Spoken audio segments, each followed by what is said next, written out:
নমস্কার বন্ধুরা, আজকে আমি শেয়ার করব একটা চটজলদি ব্রেকফাস্ট রেসিপি, যেটা একঘেয়ে ব্রেকফাস্টের থেকে একটু আলাদা।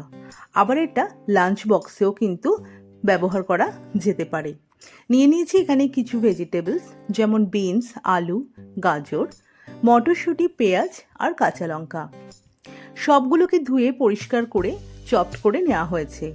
কড়াইতে তেল দিয়ে জিরা ফোড়ন দিয়ে তাতে কোচানো পেঁয়াজ আর কাঁচা লঙ্কা দিয়ে সামান্য ভেজে নেব।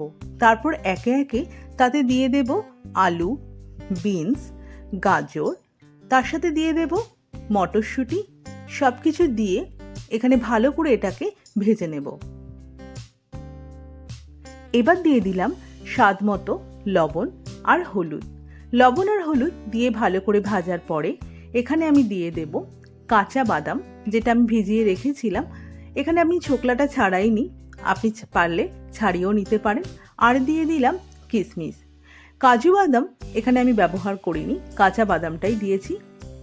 এবার দিয়ে দিলাম কিছু কারি পাতা, এটা দিয়ে দিলাম আমি যাতে একটা খুব সুন্দর ফ্লেভার আসে।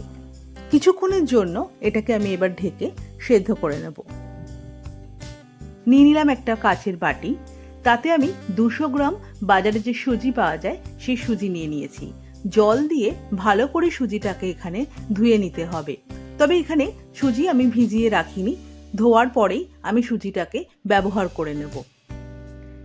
কড়াইতে আমার সবজিটা প্রায় সেদ্ধ হয়ে গেছে। মিনিট 10 এখানে আমি ঢাকা দিয়ে রেখেছিলাম। এইবার তাতে আমি সুজিটা দিয়ে দিলাম।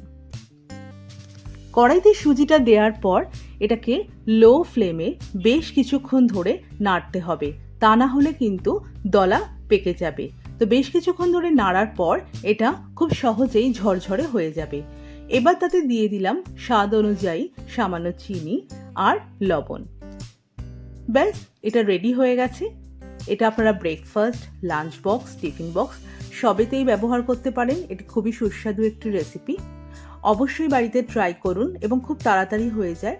ভালো লাগলে অবশ্যই একটা লাইক দেবেন এবং জানাবেন যে কেমন হলো। নমস্কার।